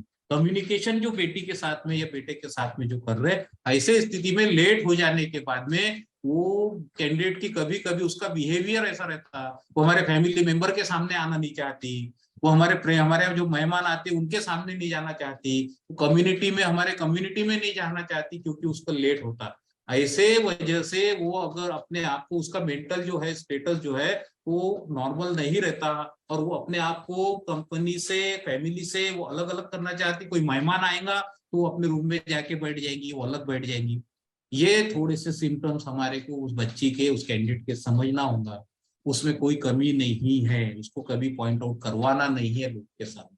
यह पेरेंट्स विशेष रूप से ध्यान देवे, वो कहीं डीमोटिवेट ना हो, वो कोई डिप्रेशन में न चले जाए, वो कहीं उसके मेंटल स्टेटस में फर्क नहीं है, उसकी कोई मानसिक बीमारी नहीं है। ये थोड़ा हमारे पेरेंट्स को, जवान लड़कियों को जिनकी शादी देरी से हो रही, ये विशेष करके आपको ध्यान में रखना चाहिए। मुझे ऐसा लगता है। ये हाँ, ये बायोडाटा ये प्रॉपर तरीके से अगर बनाए, तो ये बायोडाटा इस तरह से बनाए। दूसरी बात है, जब हम देखने को अगर जाते हैं तो सामने वाले से पहले जो चीजें हैं, मैं जैसा एक मैंने एक मेरा एग्जांपल बताया, मैं जब बायोडाटा किसी को भेजता हूँ मेरे बेटी का, तो मैं ये चीजें है, मेरे बेटी की हाइट 5 फीट है, मैं खुद कुंडली नहीं मिलाता, लेकिन मैं सामने वाले को जब बायोडाटा उनको भेजता हूँ तो मैं उनको भेजने के बाद में, व्हाट्सअप करने के बाद में फोन करता हूँ, भाई साहब मैंने बायोडाटा भेजा है मेरी बेटी का, और आप, मैं कुंडली नहीं मिलाता लेकिन आप मिलाते हैं, तो आप इसमें सब दिया हुआ है, आप कुंडली मिला सकते हैं, उसका एजुकेशन उसमें लिखा हुआ है, आप एजुकेशन देखिए और उसकी हाइट, अब ये चीजें देख लीजिए, और उसके बाद में अगर आपको बायोडाटा पूरा देख के आप अगर ऐसा लगता है तो आप हमें सूचित करें कि मैं आपसे ये दिन में बात करता हूँ, आप कृपया बताएं। ये मैं बोलता हूँ, और उसके बाद में उसको मैं उनको फोन करता हूँ। उनका फोन आएगा ये रहा, मैं नहीं देखता।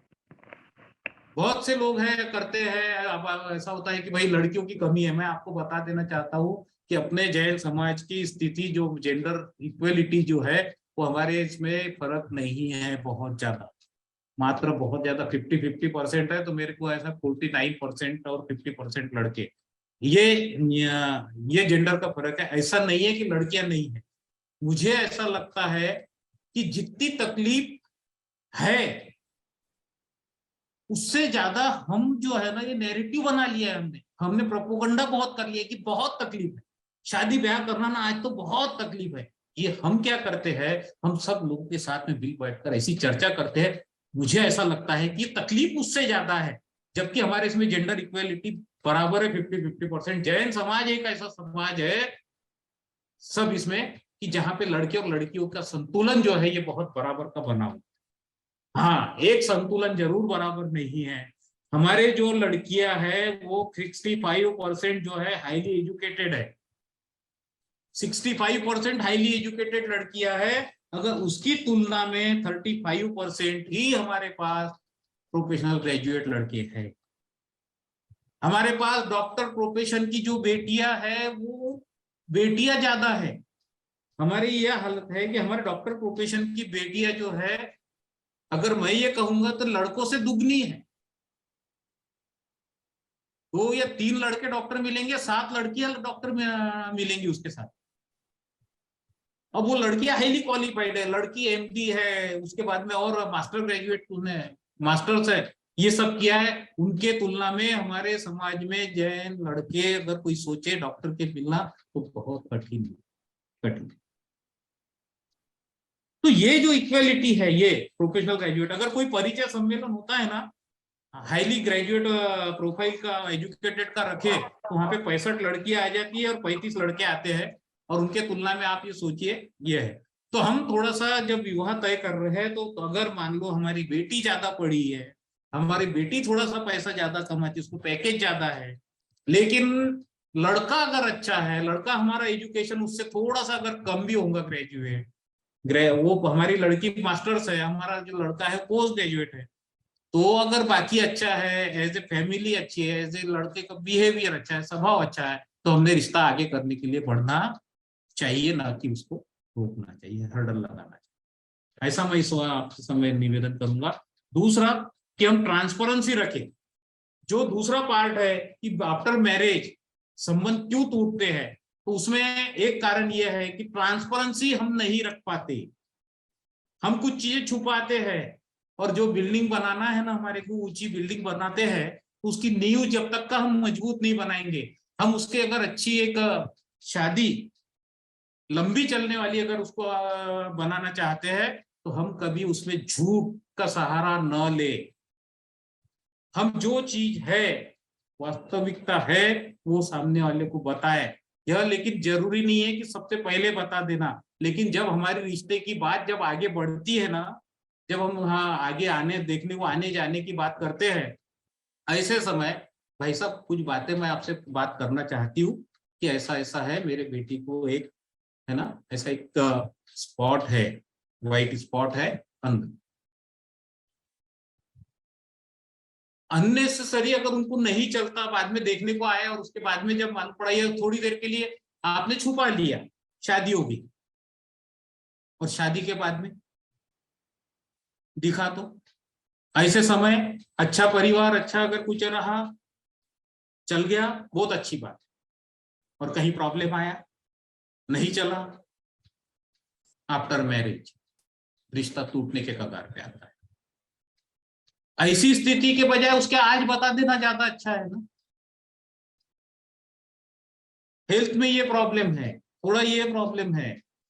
अभी पीछे जो डाइवोर्स के बहुत सारे प्रकरण ऐसे आते हैं कि जो बताते उसमें ये होता है कि पहले बताया नहीं, भाई ये बेटी को ये है, ऐसा ऐसा है, इसको बच्चा नहीं हो सकता, ये कैंडिडेट को ये पहले मालूम रहता किसी को, लेकिन नहीं बताते। उसके बाद में डाइवोर्स होते हुए मैंने देखे, मेरे सामने नजरों। तो डाइवोर्स किस तरह से कम हुए, हम अगर ट्रांसपेरेंसी रखेंगे तो निश्चित रूप से ये आफ्टर जो ये इसके जो कॉन्सिक्वेंसेस है वो कम होंगे, डाइवोर्स कम होंगे, शादी लंबी चलेगी। कुछ बातें बिल्कुल नहीं छुपाना चाहिए, ये हमने ध्यान रखना चाहिए। अब जब हम देखने को जाते हैं, जब आता है तो देखने को जाने के बाद में पहले ये जो चीजें हैं, जो चीजें नहीं रहती। अब उसके बाद में एक किस्सा ऐसा सुनने अनुभव आया, किसी ने बताया कि भाई जब बायोडाटा में हाइट लिखी हुई होती है, सब चीजें लिखी हुई है, बायोडाटा फुल्ली ओके है, जो अपने को प्राइमरी जो देखना रहता है, उसके बावजूद क्या होता है कि देखने को आ जाते हैं, देखने को जाने के बाद में नहीं बोलना है तो नहीं, कारण क्या, तो नहीं बोले हाइट का ज्यादा डिफरेंस है। भाई बायोडाटा में पहले हाइट लिखी हुई है। कई लोग बायोडाटा में हाइट भी गलत लिखते हैं, गलत तो लिखे ही नहीं, झूठ तो लिखे ही नहीं, उसमें जो है वो सही बताए। तो उसके वजह से भी बाद में जो है कॉन्सिक्वेंसेस होते हैं, जो रिश्ते लंबे नहीं चलते, वो भी एक कारण उसके साथ में हो सकते हैं। तो मेरा निवेदन है कि कहीं पर भी अगर ऊंची बिल्डिंग बनाना है, रिश्ते गहरे बनाना है, लंबे एवर लास्टिंग बनाना है, तो हम झूठ का सहारा ना ले, पूरी ट्रांसपेरेंसी रखे, चाहे हेल्थ के बारे में हो या और कोई इशू के बारे में हो। तो सामने वाले, चाहे वो लड़की वाले हो या लड़के वाले, एक दूसरे को पूरी बातें उन्होंने जब रिश्ता तय करने के पहले ये बता देना चाहिए। अब आजकल ऐसा कंसेप्ट आया है कि बात जब चालू होती है, बायोडाटा का आदान प्रदान हो जाता है, तो फिर अब आगे बढ़ना है तो कहते हैं कि भाई पहले लड़का और लड़की की बात करा दो। अब ये बातों में कुछ कुछ ऐसी बातें होती है, कुछ चिल्लर बातें होती है जिसका बहुत ज्यादा इंपॉर्टेंस नहीं होता। वो विषय को भी लेके, वो विषय के ऊपर भी लड़का लड़की आपस में बात करते हैं और आगे बढ़ते नहीं। और जब उसके कारण समझेंगे तो बहुत छोटी चीज है, सिर्फ उनके अनुभव कम होते हैं, उसके वजह से होता है। तो क्या हम अपने बच्चों को उसके साथ में ऐसे फ्रेंडली माहौल में कौन सी चीजों के बारे में हमने बात करना चाहिए ऐसे समय, जो बेसिक चीजें हैं। अगर किसी लड़की को ऐसा लगता है कि मेरे को मेरा करियर आगे मेरे को कंटिन्यू करना है, अपने घर के एक दूसरे के घर पे आने जाने के पहले अगर ये बात हो रही है, लड़का लड़की बात कर रहे हैं, तो उसको करियर अगर कंटिन्यू करना है, वो लड़के से पहले बात कर रही है, तो लड़की जरूर ये पूछे कि अगर मेरी शादी आपसे होती है तो क्या आपका परिवार या आप मुझे अपना करियर कंटिन्यू करने देंगे क्या। तो ये चीजें लड़के से, ये जो बेसिक जो चीजें हैं ये पूछना, बाकी सब थोड़ी चिल्लर चिल्लर चीजें हैं जो बहुत इंपॉर्टेंस नहीं है, उसके वजह से ये रिश्ते आगे बढ़ते नहीं है, ये देखने को तक का भी हम जा नहीं पाते, ये भी चीजें उसमें होती है। तो यह हम अपने बच्चों से वैसी बात करें, या फिर हम पहले जाके जो बेसिक चीजें जो देखना है हम वो देखें, हमारे बच्चे की प्रायोरिटीज क्या थी वो देखें, और कोशिश आज के समय में, पहले का समय चले गया, हम 2 बार 3 बार देखने को जाते थे। अब आजकल तो कैसा है, एक बार जाके एक राउंड में सब चीजें हो जाती है। आजकल नए कंसेप्ट में चल रहा है कि पहले लड़का लड़की को एक दूसरे को मिला देते हैं, ऐसा कोई फोन पे बात करते, कोई मिला देते, एक दूसरे से बात करते हैं, उसके बाद में दोनों को जम गया है तो फिर फैमिली आना जाना करती है, तो वह भी अच्छा है। इसमें कुछ भी नहीं है अच्छा और बुरा, या ऐसा कोई क्राइटेरिया नहीं है कि ऐसा होना चाहिए, लेकिन एक ही है कि हम पॉजिटिव रहे, हमको रिश्ता करना है, हमको एडजस्टमेंट करना है, हमारी जो प्रायोरिटी हमको 1 2 3 जो है वो मिल रही है, तो हम उसके लिए हम आगे बढ़ सकते हैं। हम अपने बच्चों को कुछ चीजें जो है, जो चीजें का ज्यादा इंपॉर्टेंस नहीं है, हमारे प्रायोरिटी में जो 5वें नंबर पे है, 4थे नंबर पे है, उसमें कहीं हम एडजस्टमेंट करना सिखाए।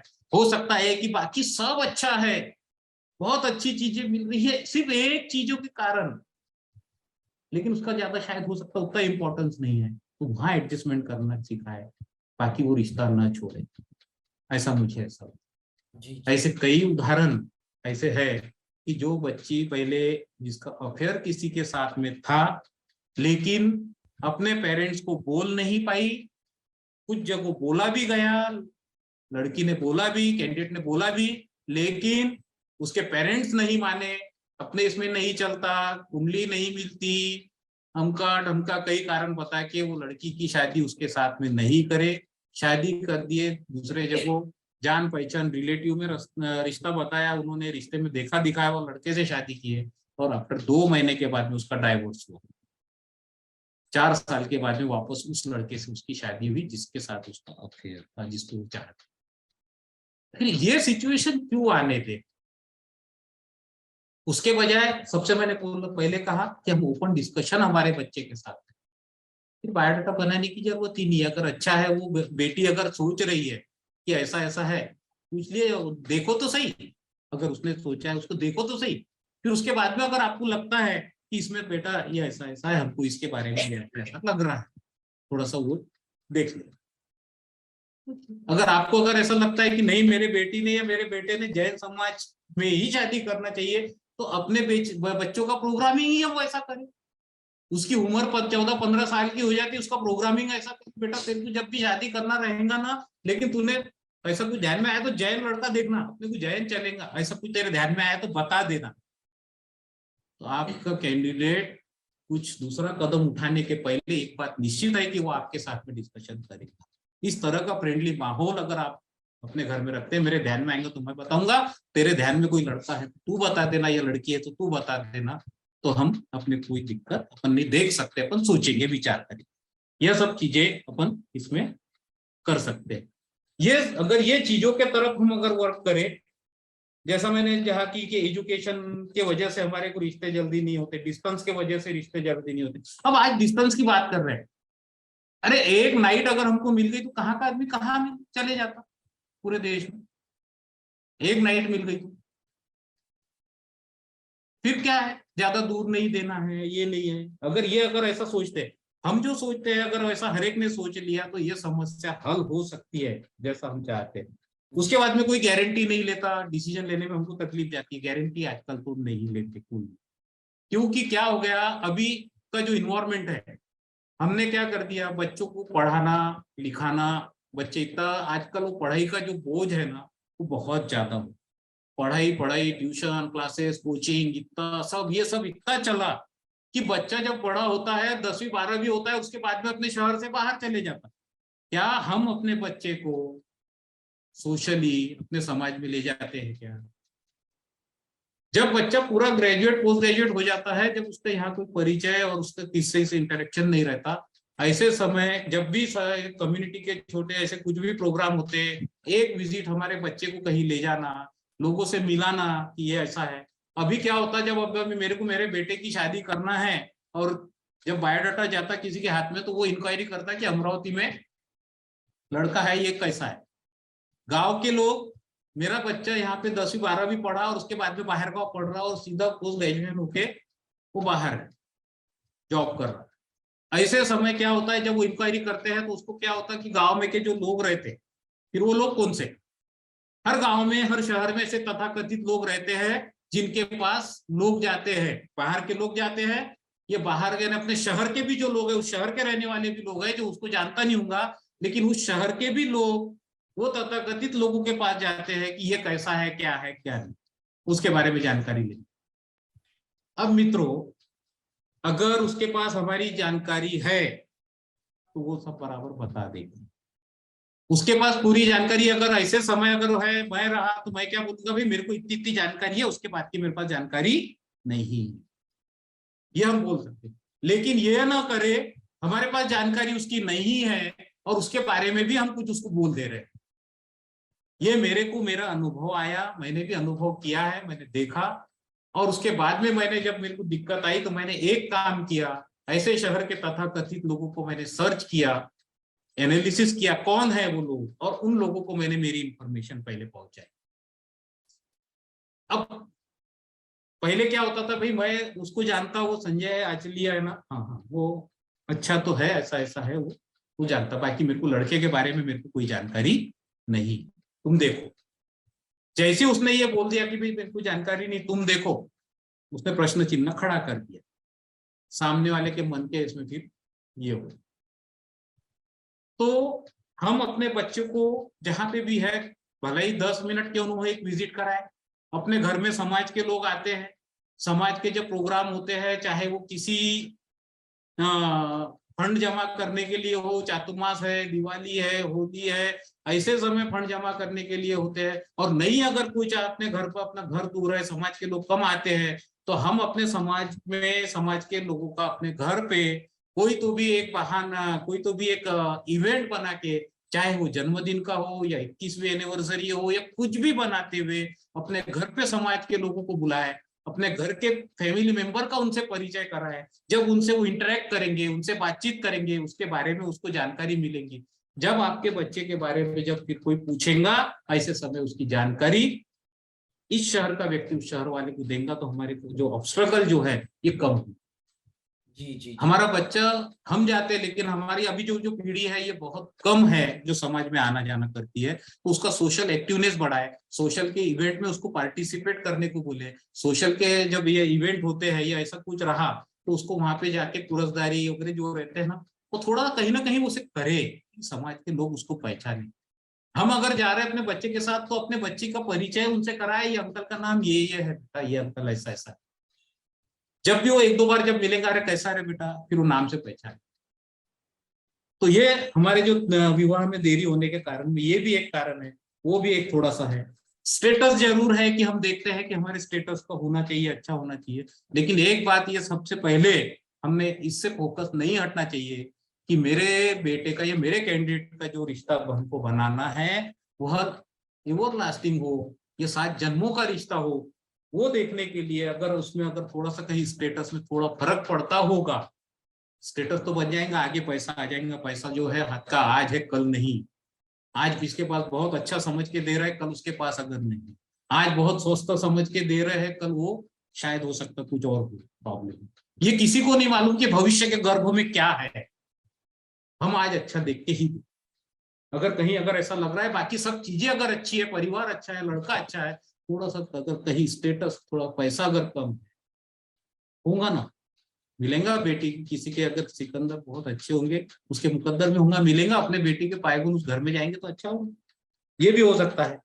उसके बाद में रिस्पॉन्सिबिलिटी लेने को जो लोग तैयार नहीं है, अभी जो कैंडिडेट है ये है, तो ये जो उसका बिहेवियर बनता है, ये उसका एटीट्यूड बनता है ना, ये उसका कारण वो है कि जो मैंने पहले कहा कि हमारे घर का इन्वायरमेंट, हमारे घर की जो उससे बातचीत, ऐसे लोगों का सानिध्य, ऐसे लोगों की स्टोरीज, ऐसे लोगों को उसको पढ़ाए, तो ये एटीट्यूड उस समय नहीं बने जी। उस समय उसको सिर्फ करियर ओरिएंटेड बना देना, ये एटीट्यूड बना देना।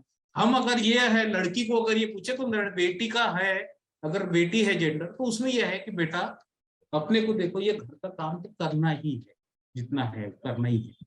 हाँ लड़के हैं तो अपन ने अब उसको ये बोले कि हम उसका हाथ जरूर बटाए। अगर हमारे को आज अगर हम कोई लड़की ला रहे हैं, हम बहू ला रहे हैं, अब बहू यानी अब हमारे घर में बेटा है, मेरा बेटा है, अगर मैं बहू ला रहा हूँ तो मैं 25-26 साल की बहू ला रहा हूँ, 25 साल, 26 साल की, 24 साल की, 23 साल की मेरे घर में बेटी है।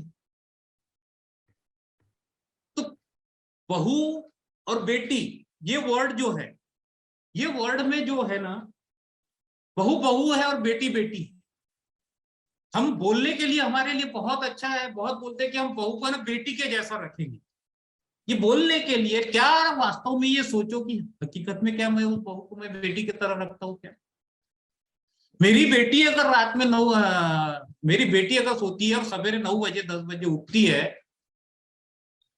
हमको बुरा नहीं लगता। अगर मेरी बहू सवेरे 9 और 10 बजे उठी तो मेरे को बुरा लगता है। फिर ये बहू है और ये बेटी है कि नहीं डिफरेंट? तो हम घर में जो प्रोग्रामिंग करते हैं पहले से, जो मैं इन्वायरमेंट की बात कर रहा हूँ, हम इन्वायरमेंट जो प्रोग्रामिंग करते हैं, तो ये प्रोग्रामिंग ही इस तरह से करे, बेटी ये घर का काम है, अपने को अपने करना ही है, करना ही। हम अपने घर में बेटी को सिखाए कि एक सब्जी बनाना, ये थोड़ा सा करियर करो, करियर के साथ में ये भी थोड़ी रिस्पॉन्सिबिलिटी लो। उसके बाद में ये भी सोचो कि भाई ये प्रोग्रामिंग पहले से होना, ये एकदम तुम्हारे उम्र के 28 और 29 साल में प्रोग्रामिंग नहीं होगी। ये प्रोग्रामिंग तुमको 13, 14, 15 साल से ही चाहे बच्चों की शुरू करना हो। ठीक है, शादी को 12 साल होंगे उस समय, लेकिन ये प्रोग्रामिंग तुमको पहले ही करना होगा। तो हमारे को आगे हमारे रिश्ते जो है ये लंबे चलेंगे, और इसमें जो कॉन्सिक्वेंस है, इसमें जो आपसी संबंध है, ये जल्दी खराब। तो ये जो चीजें अगर हम ये रखते हैं, हमारा प्रोग्रामिंग हम बरोबर करते हैं, इन्वायरमेंट बरोबर रखते हैं, कम्युनिकेशन फ्रेंडली अगर रखते हैं अपने बच्चों के साथ, तो हमको रिश्ता भी होगा, जल्दी भी होगा, और हमारा रिश्ता लंबे समय तक का चलेगा। ट्रांसपेरेंसी, झूठ की नींव पे दीवारें खड़ी, बिल्डिंगें खड़ी नहीं होती, वैसी तरह से हमारा एक वैवाहिक रिश्ता भी खड़ा नहीं होता। यह हमको ध्यान में रखने की बात है। और जो नए पेरेंट्स है, अपने बच्चों को इस तरह के प्रोग्रामिंग करे। समय इस विषय पे बात करने के लिए बहुत है, बहुत सारे उदाहरण है, लेकिन समय की अपनी मर्यादा है। समय यहाँ पे समाप्त होने जा रहा है जल्दी से। अगर आपके कोई अगर जहन में जो जितना हुआ उसमें कोई प्रश्न अगर होंगे आपके, तो मैं सादर आमंत्रित करता हूँ आप सब अपने आप को म्यूट करके। जी जी जी, और इस thank you so much Sanjay ji, it was amazing session. आपने आपके इंसाइट्स और अनुभव इस मंच के माध्यम से हमारे दर्शकों के साथ शेयर किए, और डेफिनेटली काफी दर्शकों को ये जानकारी भी थी कि आप किस तरह का काम कर रहे हैं। सो मैं सभी दर्शकों से कहना चाहूंगा कि अगर आपको कोई भी इस तरह के प्रॉब्लम्स है, उसके सॉल्यूशंस फाइंड आउट करने हैं कि, तो आप संजय जी से रीच आउट कर सकते हो। वो सोशली काफी एक्टिव है। सो डेफिनेटली इसके लिए जैन फाउंडेशन का आप कांटेक्ट कर सकते हो, आपके साथ डिटेल शेयर कर सकते हैं उनकी परमिशन के साथ। सो ऑलमोस्ट आपने काफी पॉइंट्स कवर किए हैं। सो मुझे लगता है कि ऐसा सबने खुद के प्रश्न आपके समक्ष रख दिए थे, तो अभी कुछ और डिटेल विशेष जानकारी चाहिए तो वो आपसे कनेक्ट होंगे, या हमको अगर प्रश्न आते तो आप तक भिजवा देंगे और बिल्कुल निश्चित रूप से पहुंचा देंगे, है ना? हाँ, ये मेरा व्हाट्सएप नंबर भी है, कॉन्टेक्ट नंबर भी है। आप बिल्कुल मुझसे बात कर सकते हैं, व्हाट्सएप कर सकते हैं। आपके प्रश्न ये है, अगर आपका कोई कैंडिडेट भी है, अगर विवाह योग्य है या रीमैरेज करना होगा, या हो सकता है कि जिसकी सब जिम्मेदारियां निपट गई है और किसी कारण से हमारा लाइफ पार्टनर किसी वजह से, कोई भी हो सकती है, वो इस दुनिया में नहीं है, अगर हम अकेले हैं, अगर हमारी उम्र अगर 50 भी पार कर गई है, ऐसे कैंडिडेट 50 पार वाले भी मेरे पास है, मेरे ग्रुप में है। मेरे विविध तरह के ग्रुप है, उसमें स्टेट वाइज है, उसमें उम्र के हिसाब से है, उसमें रीमैरेज और उसके हिसाब से भी है। अलग अलग ग्रुप है, रीमैरेज 70 से 80, 80 से 90, 90 से 2000, ऐसे अलग अलग ग्रुप है। उसमें मैं आपको ज्वाइन करके आप उसमें देख सकते हैं, अपना बायोडाटा शेयर कर सकते हैं, आप डायरेक्ट उनके साथ में बात कर सकते हैं। इसमें अगर कुछ मेरी सेवा आपको लगती है तो मैं निश्चित रूप से आपसे देने को तैयार हूँ। आपने मुझे जो यहाँ पे बुलाया, स्नेह दिया, आप उम्र में मैं आपसे छोटा हूँ, लेकिन आपने मुझे बहुत इज्जत दी और आपने सुना, आपने मुझे जो सराहा। हो सकता समय कम है, मैं आपके व्यूज जानना चाहता था, लेकिन यहाँ पे नहीं। व्हाट्सएप नंबर मेरा दिया हुआ है आपके पास, आप इस नंबर पे भी आपके व्यूज अगर दे सकते हैं तो मैं धन्य समझूंगा अपने आप को। और थैंक यू। फिर कभी किसी विषय को लेके अगर मौका मिला तो हम जरूर आपके साथ मिलेंगे। नील जी आपको थैंक यू कि आपने पूरा समय मेरे साथ में दिया, मेरे इस प्रोग्राम को अच्छा बनाने में आपने मदद की, उसके लिए नील जी आपका भी मैं वापस से स्वागत करता हूँ। पुनः मंजू भाभी, हमारे महेंद्र भाई और सौरभ भाई, आप सबका धन्यवाद। आपने मुझे बहुत अच्छे से सुना, उसके लिए आपका आभार। थैंक यू, धन्यवाद, जय। Thank you so much. पुनः धन्यवाद करता हूँ एक ऐसे विषय को लेने के लिए जो सामाजिक विषय है, और बहुत ही अच्छे आपने पॉइंट्स और इंसाइट्स दिए हैं। बहुत बहुत धन्यवाद। और इसी के साथ हम आज की सेशन को विराम देते हैं। और मैं सभी दर्शकों को कहना चाहूंगा कि हर शुक्रवार को हम एक अलग टॉपिक को लेके, अलग वक्ता को लेके इस मंच के ऊपर प्रस्तुत होते हैं। तो आप सभी जैन टॉक से जुड़े रहिए, जैन फाउंडेशन से जुड़े रहिए। इसी के साथ जगत के सभी जीवों का कल्याण हो, जगत के सभी जीवों का मंगल हो, जगत के सभी जीव हमारे मित्र हैं, कोई भी हमारा वैरी नहीं, इस भावना के साथ प्रार्थना। अणु परमाणु शिव बनी जाओ, अखा विश्व मंगल थाओ, सर्वे जीवो मोक्षे जाओ। खामे मी सव्व जीवे सव्वे जीवा खमंतु में, मित्ति में सव्व भुवे सुवैरम मज्जन केणे, सर्वथा सौ सुखी थाओ, पाप ना कोई आचरो, राग द्वेषति मुक्त बनीने, समता सौ समाचरो। सभी को मेरे प्रणाम। जय जिनेन्द्र। प्रणाम।